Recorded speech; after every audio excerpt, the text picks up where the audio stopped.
రాక్షసి అంతమొందించి రామరాజ్యం తీసుకురావడానికి కృషి చేస్తున్న ప్రజాపాలకుడు చంద్రబాబు నాయుడు అక్రమ అరెస్టును నిరసిస్తూ మనోవేదనతో మృతి చెందిన కుటుంబాన్ని నారా భువనేశ్వరి పరామర్శించి ఆర్థిక సాయం అందజేశారు. ఉపయోగ గోదావరి జిల్లాల తన 3 రోజుల పర్యటనలో భాగంగా కాకినాడ జిల్లా తుని మండలం తేటగుంట గ్రామంలో బాధిత కుటుంబాలను కలిసి ఓదార్చారు. ఈ సందర్భంగా మాట్లాడుతూ నిబద్ధత కలిగిన నాయకుడిని జగన్మోహన్ రెడ్డి ప్రభుత్వం తప్పుడు కేసులో ఇరికించి అక్రమంగా అరెస్టు చేసిందని, ఎప్పుడూ న్యాయమే గెలుస్తుందన్న తమ పోరాటం నిజమైందని అన్నారు.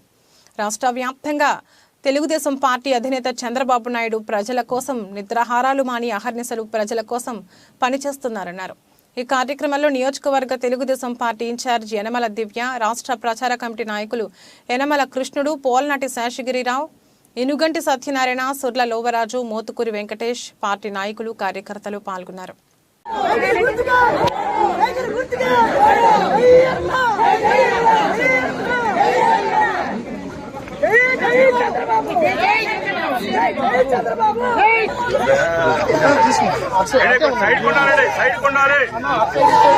సైడ్ కొండాలి.